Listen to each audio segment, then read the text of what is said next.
마태복음 11장입니다. 마태복음 11장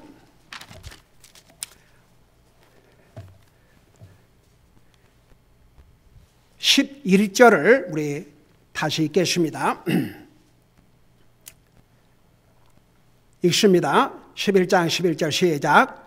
진실로 내가 너에게 이르노니 여자가 낳은 사람들 가운데 침례자 요한보다 더 큰 자가 일어나지 아니하였도다. 그럼에도 불구하고 하늘의 왕국에서 가장 작은 자가 그보다 크니라. 아멘. 기도하겠습니다. 사랑의 아버지 하나님, 은혜와 사랑을 감사드립니다. 우리를 구원하여 하나님의 자녀 삼으시고 오늘도 주님을 예배하고 섬길 수 있게 해주셔서 감사드립니다. 말씀을 전할 이 종을 주의 성령님께서 도구로 사용하여 주시옵소서. 감사합니다. 사랑합니다. 예수님 이름으로 감사 기도하옵나이다. 아멘. 앉으시기 바랍니다.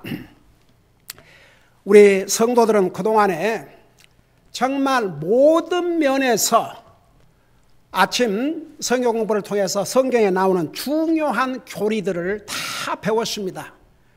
성경에 대해서, 천지 창조에 대해서, 삼위일체 하나님에 대해서, 특별히 예수 그리스도의 구원의 역사에 대해서 하여간 중요한 교리들을 다 가르쳤습니다. 여러분 보세요. 많은 사람들이 예수 믿고 구원받고 하나님의 자녀라고 그러지만 하나님의 말씀의 깊이를 잘 모르는 사람들도 참 많이 있습니다. 자, 그래서 제가 오늘날 기도하는 가운데 우리 성도들은 특별히 적어도 1년에 한 번 이상씩은 다 성경을 읽지 않습니까? 근데 이제 어떤 경우에는 곰곰이 생각하면 이게 정말 무슨 뜻인가 그럴 수도 있는데 그냥 지나가 버릴 수가 있습니다. 그래서 또 제가 이제 목회하면서 개인적으로 목사님 그 의미가 무엇인지 잘 이해가 안 됩니다. 자, 그렇게 했을 때 물어보면 그 질문에 대해서 답을 했지만 우리가 교회적으로 전체적으로 이제 그런 것만 뽑아가지고 이렇게 전한 적은 없는데 최근에 기도하는 가운데 그런 마음을 주셨어요. 그래서 이제 우리가 개인적으로 읽고 지나가면 잘 이해가 안 되는 그런 부분들, 그런 부분들을 여러분들이 쉽게 전해주려고 합니다.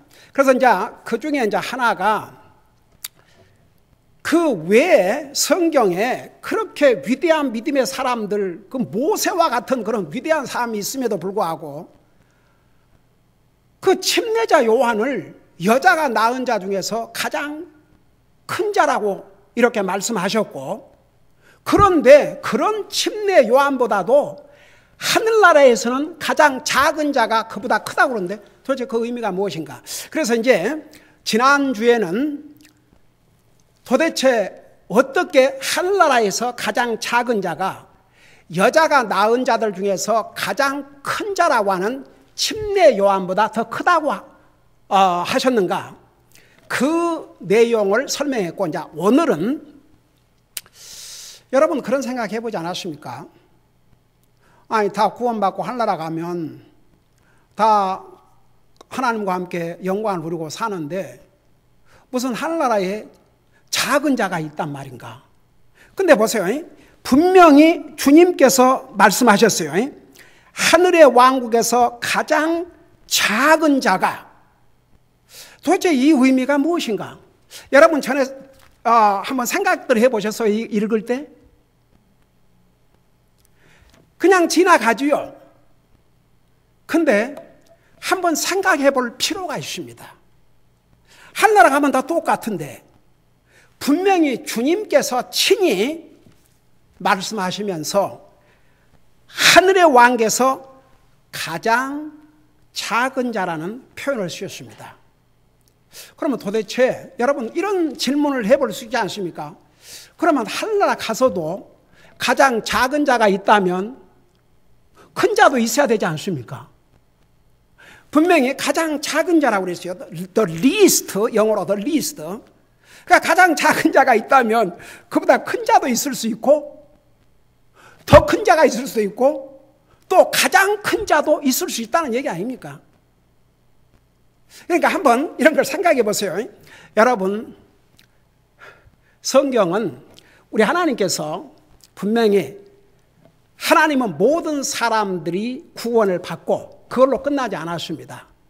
진리를 아는 데 이르기를 원한다고 말씀하셨습니다. 디모데후서 2장 15절에 보면 내가 하나님의 일꾼으로서 인정받는 부끄러움이 없는 일꾼이 되기 위해서는 하나님의 말씀을 스터디하라고 그러십니다. 연구하라고 그러십니다. 여러분 보세요. 여러분 하나님 사랑하시는 사람들 다 같이 아멘 해봐요. 하나님 사랑하세요. 여러분 우리가 누구를 사랑하면 그 사람에 대해서 더 자세하게 알고 싶지 않아요? 여러분 하나님을 진짜 사랑하면 하나님을 알기를 원하게 되어 있습니다. 저는 아직도요, 제가 이제 평생 동안 교회를 다녔지만 이 복음을 모르고 살았어요. 그래서 복음을 깨닫고 구원받은 다음에 제일 먼저 제게 왔던 디자이어가 주님의 말씀을 더 깊이 알고 싶었습니다. 얼마나 알고 싶었는지. 여러분 보세요. 제가 아직도 그 노트를 가지고 있어요. 제 사무실에 가면 그 노트가 있는데 이렇게 두꺼운 노트가 있어요. 솔직히 말해서 그때만 해도 내가 미국 온 지 얼마 안 됐고 솔직히 미국 교회 다니면서 그동안은 이제 한국 교포교회를 다녔죠. 아무래도 영어를 어떻게 제가 다 이해를 하겠습니까? 근데 신기하죠.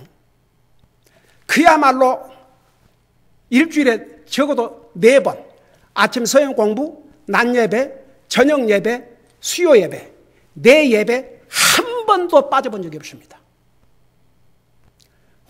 목사님이 수요일 날은 요한계시록을 가르치고 아침 성경 공부 때는 마태복음을 가르치시고 그 다음에 낮 예배는 또 이제 그때 성경 여러 군데서 말씀을 전하시고 또 저녁 예배는 또 어떤 다른 성경을 뽑아서 이렇게 가르치시는데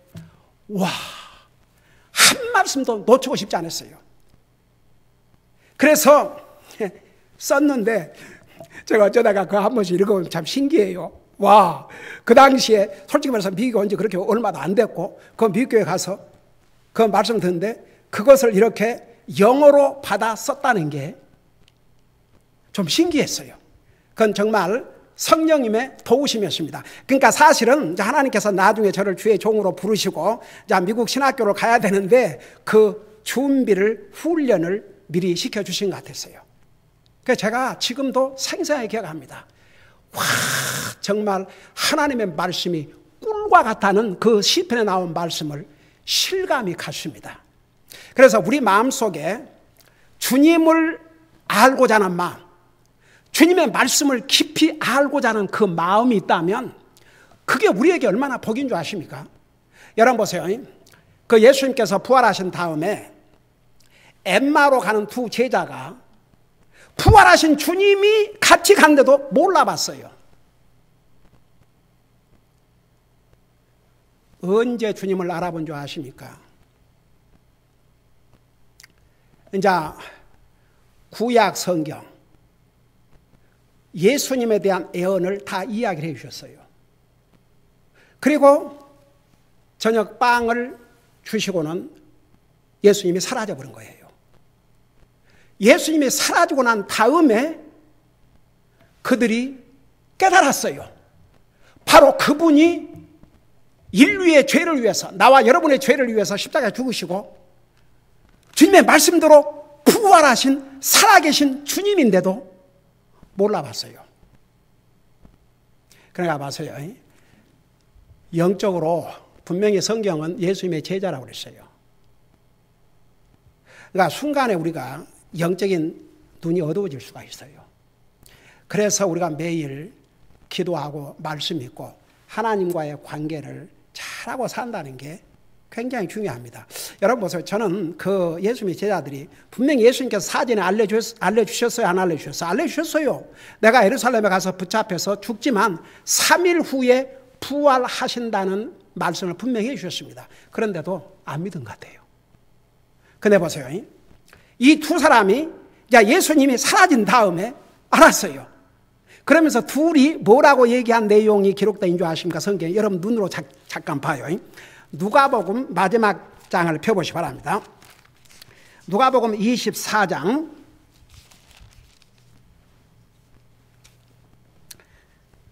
누가복음 24장 31절 32절을 보시기 바랍니다. 거기 보면 이 엠마오로 간 두 제자가 예수님께서 자기들과 계속 함께 하셨는데도 몰라보다가 예수님이 사라지신 다음에 이제 알게 됐어요. 31절 보니까 그들의 눈이 열려, 여기에 눈은 영적인 눈이 열려졌다 그 말입니다. 여러분 보세요.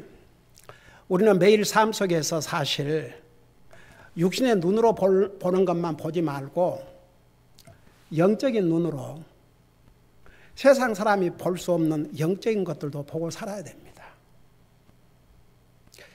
부활의 주님이 함께 동행을 했는데도 몰라봤어요. 근데 여기에 뭐라 하십니까? 그들의 눈이 열려 그들이 그분을 알아보더니 그분께서는 그들 시야에서 사라지셨더라.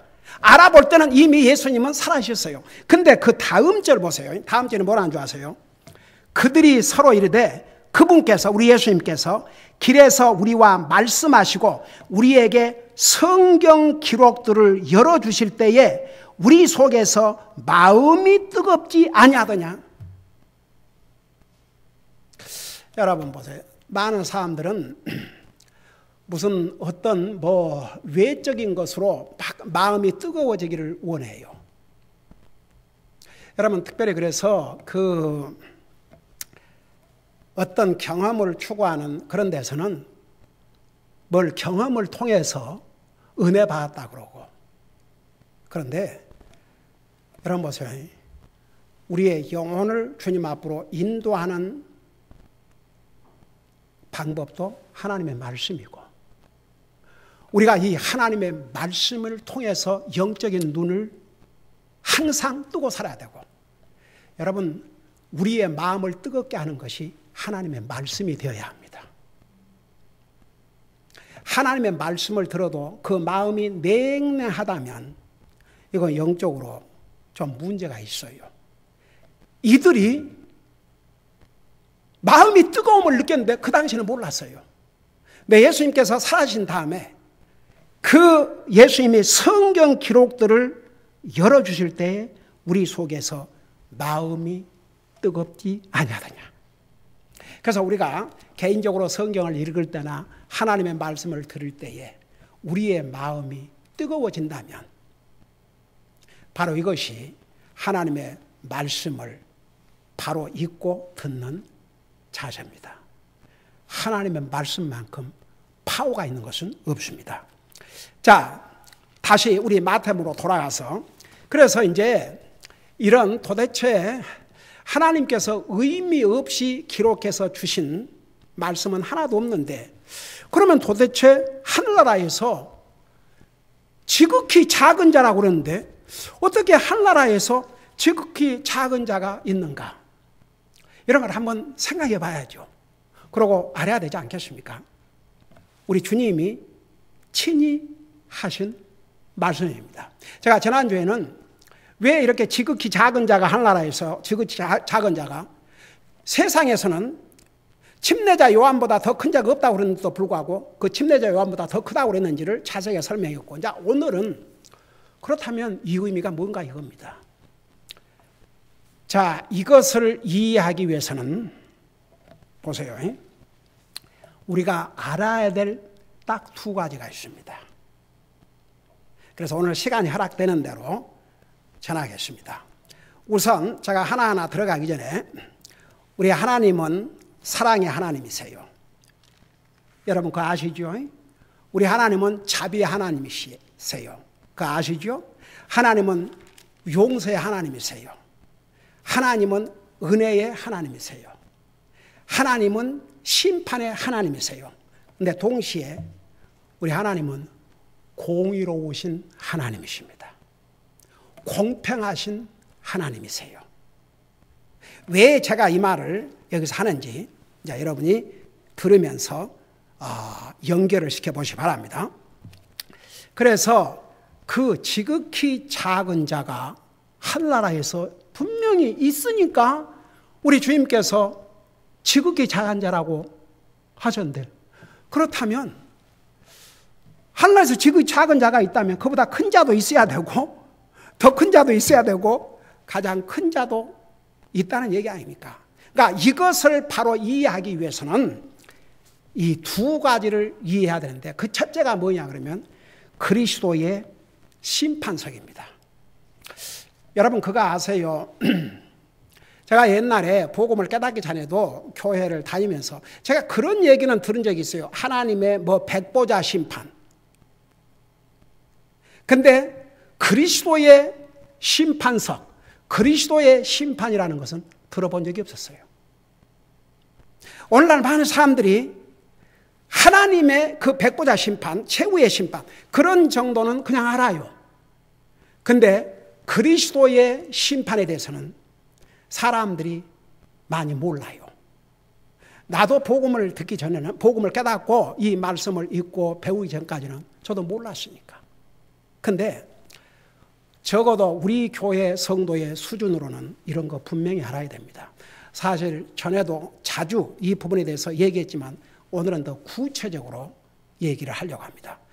그래서 도대체 하늘나라에서 지극히 작은 자라고 예수님께서 말씀하셨는데 어떻게 하늘나라에서 지극히 작은 자가 있는가? 그러면 그보다 큰 자도 있어야 되고 더 큰 자도 있어야 되고 가장 큰 자도 있어야 되는데, 이것을 이해하기 위해서는 이 그리스도의 심판석에 대해서 이해하지 않고는 이해할 수가 없습니다. 그래서 먼저 오늘은 이 그리스도의 심판석에 대해서 자세하게 설명을 하고자 합니다. 여러분 잠깐 로마서 14장 10절을 보시 바랍니다. 로마서 14장 10절.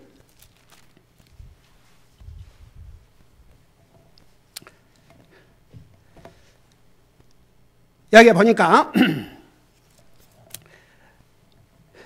여러분 10절부터 우리 보도록 하겠습니다. 10절 보니까 그런데 내가 어찌하여 내 형제를 판단하냐? 어찌하여 내 형제를 무시하느냐? 우리가 다 그리스도의 심판석 앞에 서리라. 자, 제가 이 전후 배경을 좀 설명할게요. 그 앞에 보면 이런 말씀이 있어요. 여러분 7절 보세요. 7절에 보니까 우리 중에 아무도 자기를 위해 살지 아니하고 아무도 자기를 위해 죽지 아니하는도다. 그 다음에 8절에 우리가 살아도 주를 위해 살고 죽어도 주를 위해 죽나니 그러므로 살든지 죽든지 우리가 주의 것이로다. 그리스도에게는 이거 분명히 해야 됩니다. 우리 주님의 것입니다. 우리의 생명 주님의 것입니다. 우리가 가지고 있는 모든 것 주님의 것입니다. 여러분 고린도전서 6장 19절에 보면 너는 내 것이라고 그랬습니다. 피로 사셨다고 그랬습니다. 근데 이제 보세요. 그리고 나서 9절에 보니까 이 목적을 위해 그리스도께서 죽으시고 일어나사 다시 살아나셨으니 이것은 그분께서 죽은 자와 산 자의 주가 되려 하심이라. 보세요. 우리의 주는, 우리의 주인은, 우리의 오너는 우리 예수님이십니다. 근데 이제 그 당시에 이 로마서를 기록해서 로마 교회에 보낼 때에 여러분 제가 전에도 그런 얘기했지만 그 신약시대의 교회 안에서는 두 가지 그룹이 있었습니다. 유대인으로서 구원받고 하나님의 자녀가 된 사람들, 그 다음에 이방인들로서 구원받고 하나님의 자녀가 된 사람들, 이 두 그룹이 있었어요. 근데 유대인들은 이제 주님의 은혜로 구원받았지만 오 주여, 유대인들은 아브라함의 후손이요 하나님의 언약의 백성이요 그들은 특별한 민족이라는 것을 항상 기억했습니다. 자부심을 가졌습니다. 프라이드를 가졌습니다. 그러면서 그 기준을 가지고 이방인들로서 구원받은 하나님의 사람들을 판단하고 비판하기 시작했습니다. 그러니까 보세요. 유대인들은 솔직히 말해서 맞습니다. 그런 특별한 민족입니다. 그렇지만 그런 특별한 민족이 우리 지금 수요일 날 호세아를 통해서 배우고 있지 않습니까? 얼마나 하나님의 말씀을 불순종하고 우상숭배하고 그 주님을 배신했지 않습니까? 그럼에도 불구하고 이제 이렇게 신약시대 때에 사실 여러분 보세요. 예수님의 12제자가 다 유대인들입니다. 그거 아세요? 사도 바울 유대인입니다. 사도 바울은 여러분 보세요. 유대인이라고 다 구원받고 하나라 간 게 아닙니다. 똑같이 예수님 믿어야 구원받습니다. 그러니까 사도 바울이 이제 앞으로 로마서 우리 성경 공부 아침에 하고 있지 않습니까? 이제 계속 9장, 10장 이제 가면은 자세하게 나오는데 여러분 그 바울 사도는 자기 동족 유대인의 구원을 위해서 심지어 자기가 저주를 받더라도 그런 표현을 쓸 만큼 자기 동족들을 주님 앞으로 인도하는데 그렇게 힘을 썼습니다. 제가 그 북한을 방문했을 때 참 그 하나님께서 저에게 많은 사람들이 그 가면 긴장하고 굉장히 이렇게 경직돼 있다고 하는데 저는 진짜 그렇게 마음이 평안했어요. 근데 제가 이제 준비해둔 이제 호텔에 도착을 했는데 제가 이제 북한에 도착하자마자 두 사람의 북한 관리들이 저와 동석을 했습니다. 그래갖고 이제 호텔에 이제 안내를 하는데 갑자기 웬 비둘기가 그렇게 많이 몰려와서 이 호텔 앞을 날아다니는 거예요. 저는 항상 그런 줄 알았어요. 근데 갑자기 북한의 그 관리 한 사람이 와, 왜 이런 비둘기야 오늘 갑자기? 그래서 그러면 전에는 이런 일이 없었습니까? 그러니까 그런 일 없었는데요. 내가 이제 우리 같이 동행했던 서사님에도 물어봤어요. 전에는 이런 일 없었어. 그러니까 저도 처음 봅니다. 그러면서 이 북한 관리가 하는 얘기가 뭐라는 줄 아세요? 아마 선생님을 환영하는 것 같습니다. 어떻든 제가 거기에 머무는 동안에 굉장히 마음이 평안했어요. 그래서 이제 같이 식사도 하고 자기들이 또 이렇게 보여줄 수 있는 관광도 좀 시켜주고 이제 그러면서 이제 마지막 떠나온 날이었는데 갑자기 그 호텔 지하실로 저를 데리고 간 거예요. 알고 봤더니 자기들 나름대로 저를 에너테인, 그러니까 좀 이렇게 북한 방문을 기념해서 자기들이 이렇게 노래도 불러주고 이제 쉽게 말하면 즐거운 시간을 갖게 해주려고 이제 초청을 했는데 그 음악을 틀어놓고 자기들이 좀 춤도 추고 그러려는데 잘 안 되는 거예요. 그걸 쓰지를 않으니까. 그러고 사람 불러가지고 또 꽂혀가지고 그리고 이제 자기들 마시는 게 있어요. 마시고 저는 주스를 한 잔 주면서 노래를 이렇게 불러주는 거예요. 그리고 나서 나한테 뭐라 하는 줄 아세요? 은근히 한 북한에 저를 계속 에스코트 했던 한 관리가 나한테 무슨 질문을 한 줄 아십니까? 진짜 이번에 이 북한을 방문한 이유가 뭡니까? 그렇게 물었어요. 그래서 제가 뭐라고 답변하는 줄 아십니까? 와, 하나님께서 아주 담대함을 주셨어요. 이 성경에 보면 내가 목사란 거 알지 않느냐? 목사는 하나님의 말씀을 전하는 사람이다. 근데 이 성경에 보면 하나님이 귀하게 쓰신 하나님의 종 바울이 나오는데 그는 유대 사람이었다. 이스라엘 사람이었다. 그는 자기 동족을 너무너무 사랑해서 그들을 주님 앞으로 인도하기 위해서는 자기가 저주를 받을지니 그런 표현을 썼다. 내 민족, 북한도 내 동족이고 내 민족인데 내 민족을 사랑하고 내 민족을 돕고 싶고 너무나도 당연한 게 아니냐. 그래서 왔다. 그러니까 그 이상 2번 이상 질문을 안 했어요. 그리고는 계속 자기들이 이제 저에게 즐거운 시간 가지라고 그렇게 이제 노래도 불러주고 그렇게 했어요. 근데 그 다음 날 우리 성사님을 만났는데, 목사님 어디 가셨습니까? 그 방에 문을 두드려도 안 계셨다 이거예요. 그 제가 그 지하실에 갔다 왔다 그러니까 완전히 얼굴 색깔이 질려가지고 무슨 대화를 나눴습니까? 그러는 거예요. 그래서 그냥 재밌는 얘기 했다고, 걱정할 것 없다고. 여러분 보세요. 그 바울은 유대인들이었지만 그들은 나중에 이방인들을 향해서 주님의 복음을 목숨을 걸고 전하다가 이제 결국은 로마에 잡혀가서 순교를 당했습니다마는, 여러분 보세요. 그 당시에, 그러니까 크리스천 역사를 보면 그 초대교회에 많은 문제들이 있었는데, 그 문제 중에 하나가 유대인 성도들과 이방인 성도들 사이에 여러 가지 분쟁이 있었어요. 그러니까 유대인들은 자기 나름대로의 프라우드를 가지고 이방인들의 형제를 좀 무시하기도 하고 얕보기도 하고 그랬거든요. 그걸 다 주님께서 보신 것이죠. 그래서 이제 그걸 생각하면서 여기 보세요. 10절에 특별히 유대인들로서 이제 구원받은 하나님의 자녀들을 향해서 어찌하여 내 형제를 판단하느냐, 어찌하여 내 형제를 무시하느냐, 우리가 다 그리스도의 심판석 앞에 서리라.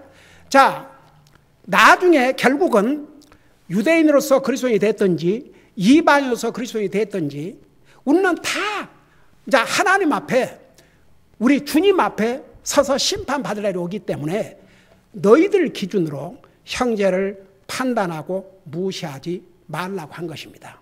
그러니까 보세요. 야고보서에 보면 이제 이것이 유대인 그리스도인에게만 해당되는 게 아니고 우리 모두에게 해당이 돼요. 사실 야고보서에 보면, 그러니까 그 당시에도, 그러니까 그 크리스천 시작할 때 그 교회 여러 가지 문제 중에 하나가 그 좀 잘 사는 사람은 못 사는 사람들을 업신여기고, 그러니까 야고보서에 보면 어떤 사람이 아주 금 팔찌를 끼고 아주 화려한 옷을 입고 들어오면 저기 좋은 자리에 앉으라고 그러고, 허스름하게 그렇게 오면 너는 저 뒤로 가든지 뭐 내 발밑에 앉든지 그러라고. 그러니까 그런 차별을 했어요. 그래서 그런 차별을 하지 못하도록. 그러니까 결국은 주님의 심판날에 모든 것이 다 밝혀진다는 얘기입니다. 자, 이런 것을 생각하면서 그러면 구체적으로 어떤 심판을 우리 주님 앞에서 받게 되느냐, 그게 이제 그 다음에 나와요. 여러분 그 11절 12절에 보면 이런 말씀이 있습니다. 기록된 바 내가 살아있음을 두고 맹세하노니 모든 무릎이 내게 굴복하고 모든 혀가 하나님께 자백하리라. 주가 말하노라 하였느니라. 자, 언젠가는 주님 앞에 다 섭니다. 다 주님을 고백하게 되어 있습니다. 근데 보세요. 특별히 12절에 그러므로 이와 같이, 그러니까 앞에 설명한 것처럼 그러므로 이와 같이 우리 각 사람이, 여기는 그리스도인을 가리켰습니다. 우리 각 사람, 한 사람 한 사람이 자신에 관하여 하나님께 회개 보고를 하리라고 그랬습니다. 자, 여러분 이걸 더 쉽게 설명할게요. 여러분 보세요. 예수님 믿고 구원받아 하나님의 자녀들 중에서도 열심히 모든 면에서 신실하게 주님을 예배하고 섬기는 그리스도인도 있고, 또 그러지 못한 사람들도 있고, 그럴 수 있지 않습니까? 근데 우리 하나님은 공평하신 하나님이세요. 이제 최후의 심판은, 그러니까 백보자 심판이라고 그러죠. 하나님, 그건 안 믿는 사람이 받을 심판, 그 심판은 받고 지옥 가는 심판이고, 이 그리스도의 심판석은 이미 예수님을 믿고 구원받은 하나님의 자녀들에 대한 심판입니다.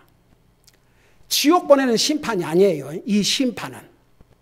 그러면 어떤 심판이냐?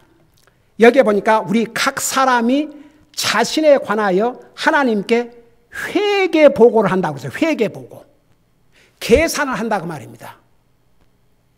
자, 우리가 계산을 할 때 여러분 그거 아세요? 저도 나중에 이제 그런 걸 알았는데 여러분 성경에 보면요. 우리 그리스도인들은 하나님의 스튜어드 그러니까 청직이라고 그랬습니다. 관리자라 그 말입니다. 그 비행기 승무원들이요. 저는 옛날에 그런 것도 생각하지 않고 하는데 나중에 이제 들은 얘기인데 그 승무원들 있지 않습니까? 거기에 이제 메인 이제 여러 여자 승무원, 남자 승무원도 있고 그러는데 그 중에 이제 그 책임지는 또 높은 그 장이 있을 거 아닙니까? 이제 비행기를 목적지까지 딱 도착한 다음에 다른 이제 캡틴 다른 승무원에게 이 비행기를 넘겨줘야지 않습니까? 그럴 때 어떻게 계산을 하냐 그러면 승무원이 몇 명이 타고 왔고 그 승객들이 몇 명이었고 그 다음에 그들이 사용하는 포크는 몇 개고 컵은 몇 개고 드링크는 몇 개고 음식을 한다면 그 음식이 몇 박스고 그걸 다 해가지고 넘긴답니다. 하나도 빠뜨리면 안 된답니다. 정확하게 계산하고 그 다음에 그 비행기 승무원들은 그 다음에 가서 또 그 계산을 하고 여러분 잠깐 이걸 생각하면서 고린도전서 4장을 펴봐요. 여러분이 잘 이해하시면서 들으셔야 됩니다. 고린도전서 4장 1절을 보시 바랍니다. 거기에 이런 말씀이 있습니다. 사람이 마땅히 우리를 그리스도의 사역자요 하나님의 신비들을 맡은 청지기로 여길지어다. 이 청지기라는 말을 영어로 스튜어드. 그러니까 우리 한 사람 한 사람이 스튜어드로서 우리 개인의 삶에 대해서 계산을 할 날이 온다고 말입니다. 자, 그걸 생각하면서 여러분 잠깐 로마서 14장을 다시 넘어가 봐요. 거기에 12절에 보면 그러므로 이와 같이 우리 각 사람이 한 사람도 예외가 없습니다. 우리 각 사람이 자신에 관하여 하나님께 회개 보고를 한다 그랬는데 영어로 보면 give account of himself to God. 자기 일생 살아온 삶에 대해서 하나님과 계산을 해요. 근데 세 가지 면에서 계산을 합니다. 그 세 가지가 뭐냐 그러면 봐요. 이제 그 미국 교회에서는 목사님들이 그 설교할 때 3T로만 얘기해요. 트레저, 물질, 그 다음에 타임, 시간, 탤런트. 여러분 그 탤런트 그러면요 사람들은 무슨 꼭 피아노를 치고 악기를 만지고 노래를 잘 불어야 탤런트라고 그러는데 여러분 성경 어디에도 그런 말씀 없어요. 여러분 우리 예수님께서 어떤 사람에게 한 사람에게는 5달란트를 주고 한 사람에게는 2달란트를 주고 한 사람에게는 1달란트를 줬다고 그랬어요. 근데 그걸 보면 모든 사람들은 다 1달란트 이상은 가지고 있다 이겁니다. 근데 5달란트를 받은 사람은 5개를 남겼고 2달란트를 받은 사람은 2달란트를 남겼는데 거기에 대해서 우리 예수님은 똑같은 칭찬을 하셨어요. 근데 1달란트를 받은 사람은 아무것도 하지 않았어요. 악하고 게으른 종이라고 책망을 했습니다. 여러분 보세요. 주님은 나와 여러분을 구원하기 위해서 영광의 하나님이 사라의 모습으로 이 땅에 오셔서 자기 생명을 주셨습니다. 우리 몸을 주님을 위해서 사용을 해야 됩니다. 우리의 시간, 몸이 들어가지 않고 시간으로 주님을 섬길 수 없습니다. 시간으로 주님을 섬긴다는 말은 우리 몸을 사용한다는 그런 뜻입니다. 내 몸을 들이지 않고 내 시간을 들이지 않고 주님을 섬길 수가 없습니다. 그 다음에 그러니까 세 가지 탤런트 여러분 보세요. 저 옛날에 한라 가신 그 이종모 부처님, 그분은 암으로 10년 동안 치료를 받으면서도 그 70세에 구원받고 나서 81세에 한나라 갔는데 그 10년 동안 어떻게 주님을 섬겨왔는지 여러분 아시는 분들은 다 아실 줄 믿습니다. 그 두 부부가 일주일에 한 번씩 와서 온 교회당을 아래층 우층 베이큐um 다 하고 쓸고 닦고 그 부처님 구석구석 돌아다 보면서 혹시 손볼 데가 없는가 다 고치고, 그게 그분에게 주신 하나님의 놀라운 탤런트였습니다. 그분은 그야말로 그 몸으로 시간으로 주님을 헌신했습니다. 뭐 노래만 잘 불러야 탤런트가 아닙니다. 뭐 피아노를 잘 쳐야 그게 탤런트가 아닙니다. 여러분, 쓰레기 하나를 줍는 것도 그 아무라도 하는 것이 아닙니다. 사람 보면 친절하게 인사하는 거, 그거 다 탤런트입니다. 여러분, 저는 미국에 가서 세상에 그 큰 교회 전부 완전히 100% 백인 교회인데 나만 아시안이에요. 그런데 그 미국 형제 자매들이 그렇게 와서 친절하게 대해주는 거 보고 얼마나 감동을 받고, 정말 예수 그리스도 안에서 하나라는 것이 이런 뜻이구나, 그걸 저는 체험했습니다. 여러분, 근데 그 중에서도 어떤 형제들 자매들은 아주 유독히도 참 인사를 잘해요. Hi, brother Kim. Wonderful to see you. How are you doing? How's your family? All right? 그냥 이렇게 친절하게. 여러분, 사람마다 탤런트가 다 다를 수 있어요. 그러나 여러분, 우리가 찾아야 됩니다. 내가 할 수 있는 게 뭐인가? 그거 찾아서 주님을 섬겨야 됩니다. 우리의 몸을 사용해야 됩니다. 우리의 시간을 사용해야 됩니다. 제가 얘기했죠, 옛날에.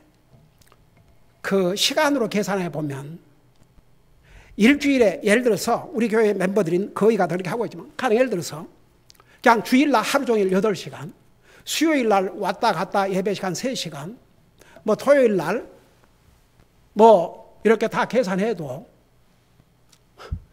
한 달에, 아니 한 주일에 한 2시간 되는데, 그렇게 해서 평생을 따져도 연수로 계산하면 불과 2, 3년밖에 안 된다는 거. 그러니까 보세요. 우리가 하나님 앞에, 그러니까 어떤 사람은 왜 저렇게 열심히 섬기는데 왜 저 형제 자매는 열심히 섬기지 않는가? 우리가 판단할 필요가 없어요. 그리고 억울하게 생각할 필요도 없어요. 나는 이렇게 열심히 주님 섬기는데 왜 저 사람은 그렇게 하지 않는가? 할 필요가 없어요. 왜? 주님의 심판 앞에 설 때 다 밝혀지게 되어 있습니다. 1대1로 계산하게 되어 있습니다. 우리 주님께서 한번 생각해 봐요. 우리 주님께서 웰컴 홈, 너가 나를 믿고 구원받고 하나님의 자녀가 돼서 이 천국에 온 것을 환영한다. 너가 예수님을 믿고 나를 믿고 구원받은 후로 너는 나를 어떻게 섬기다 왔느냐.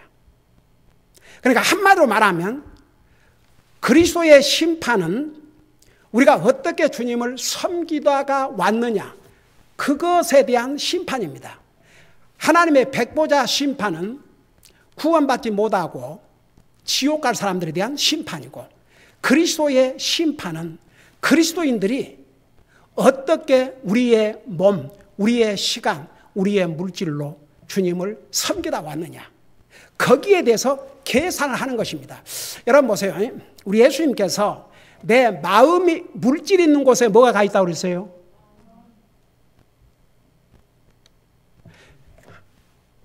돈이 있는 곳에 마음이 가 있어요. 그러니까 물질을 하나님 앞에 드리기가 힘든 사람은 자기 마음을 하나님 앞에 드리기가 힘든 얘기예요. 왜 예수님께서 그런 말씀을 하신 줄 아세요? 하나님은 우리의 마음을 원하시는데 물질 있는 곳에 내 마음이 가 있다고 그랬어요. 제가 옛날에 미국 와서 어렵게 하다가 그야말로 이제 세상 사람 눈으로 볼 때는 성공을 한 거죠. 처음에 미국 이민 와서 그렇게 고생 하다가 주요 나중에는 이제 그 호텔을 사가지고 호텔 사장이 돼가지고 하는데 제가 그 목회 시작한 지 얼마 안 돼서 TV 방송을 통해서 복음을 전했지 않습니까? 한 1년 동안. 근데 한 번은 전화가 왔어요. 어떤 분이 자기가 LA 사는데 그 방송 설교를 듣고 너무나도 감동을 받는데 그 목사님 LA를 방문하시면 꼭 제게 연락해 주시면 목사님과 좀 교제하고 식사를 대접하고 싶습니다. 꼭 연락해 주세요. 그게 그냥 지나가는 말로 한 게 아니고 당부를 또 하고 그랬어요. 근데 그 당시에는 LA에서 또 교회 오는 성도도 있고 그래가지고 LA를 방문한 김에 또 따로 그 만나라고 하기는 그래서 전화를 했죠. 그래서 제가 도착했더니 얼마나 반갑게 맞이하면서 자기 간증을 하는 거예요. 자기가 미국에 와서 이제 열심히 부부가 일을 했대요. 그 자기는 하나님을 믿고 참 하나님을 사랑하고 한다고 생각했는데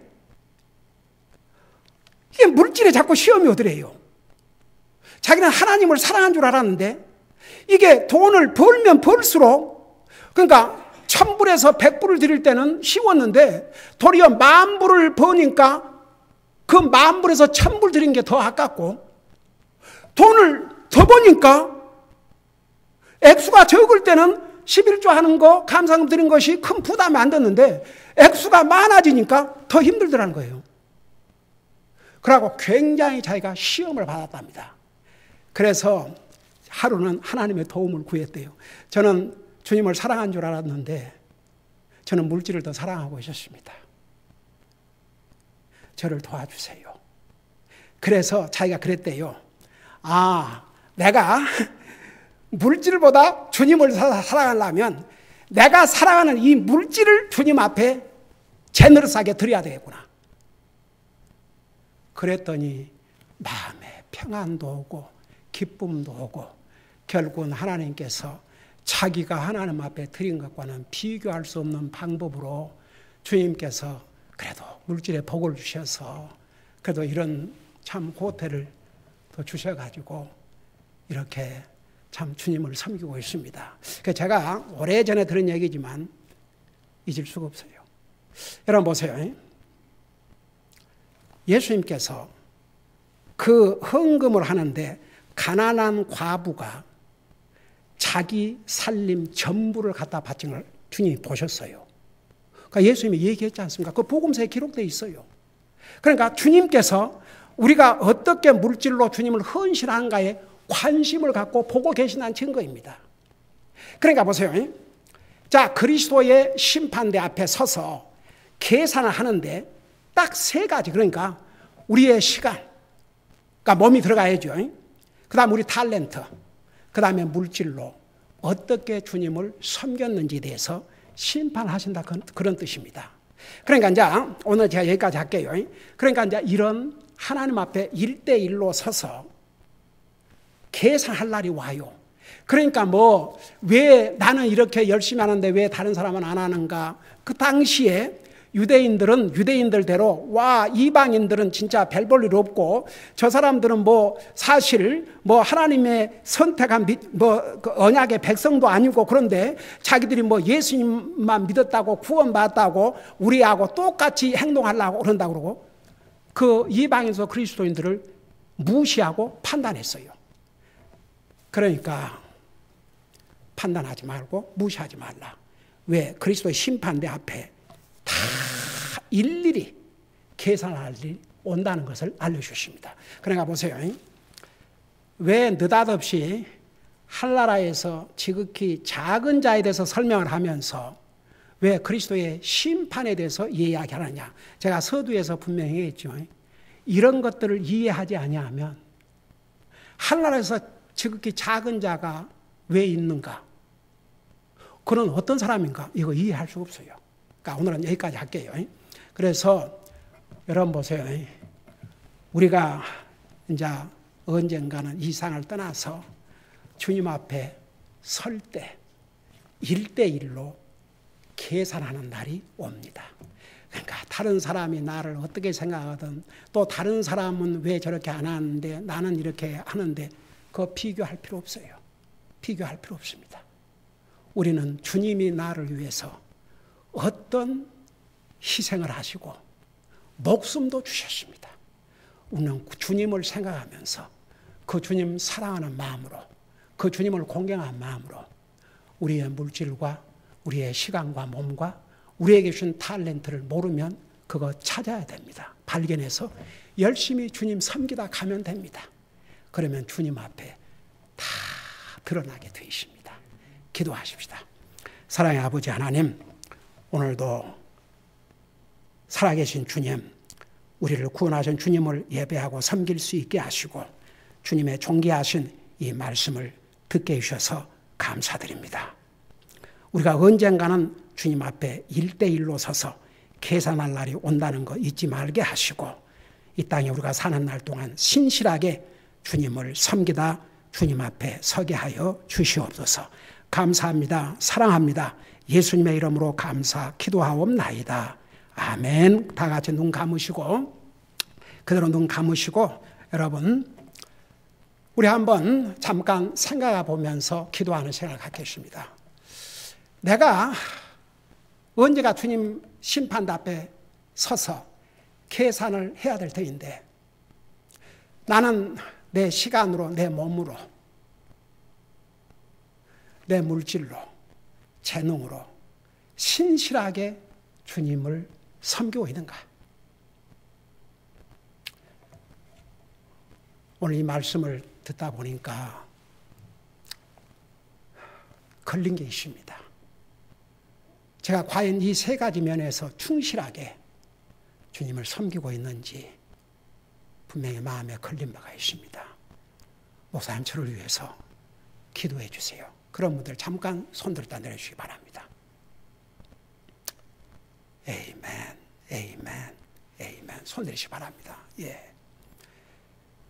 오늘 손을 드신 분들은 우리 기도할 때 어떤 부분에서 내가 정말 주님 앞에 설 때 이 부분은 참 주님 앞에 죄송하고 부끄러운가? 그런 면이 있다면 그 부분에서 지금부터 신실하게 주님을 섬길 수 있도록 저를 도와주세요. 여러분 그렇게 기도하시기 바랍니다. 지금까지 이 세 가지를 가지고 신실하게 주님을 섬기고 있는 우리 성도님들은 주님 만나는 그 순간까지 계속해서 할 수 있도록 도와주세요. 이런 마음으로 잠깐 하나님 앞에 간절히 기도하는 시간을 갖겠습니다. 기도하십시다.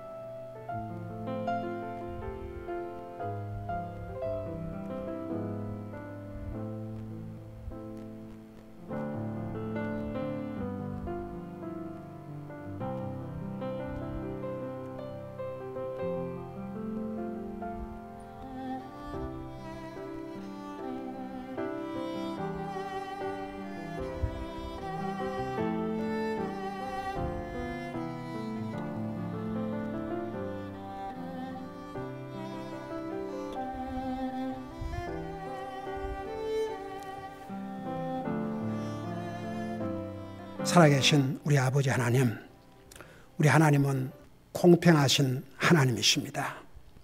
우리가 구원받고 하나님의 자녀가 된 것은 우리의 노력이나 행위로 된 것이 아니고 믿음으로 하나님의 은혜로 구원받았습니다. 그렇기 때문에 하나님의 은혜로 구원받은 하나님의 자녀들이 이 땅에 사는 날 동안 우리 삶을 주님을 위해서 어떻게 사용했는지, 우리의 몸으로, 우리의 시간으로, 우리의 재능으로, 우리에게 주신 물질로 어떻게 주님을 섬겼는지 우리가 주님의 심판대 앞에서 다 계산할 날이 온다는 거 잊지 말게 하시고, 지금까지 잘 해오고 있는 우리 성도들은 계속 할 수 있게 하시고, 또 어느 한 부분에서라도 주님 앞에 설 때에, 계산할 때에 정말 그 마음에 확신이 없고 부끄러운 면이 있다면 이제부터라도 신실하게 주님을 섬기다가 주님 앞에 설 수 있도록 우리의 삶을 새롭게 하여 주시옵소서. 다짐하고 결심한 우리 성도들에게 그렇게 할 수 있도록 힘과 또 주님이 주신 크신 은혜로 함께하여 주시옵소서. 감사합니다. 사랑합니다. 예수님의 이름으로 감사 기도하옵나이다. 아멘.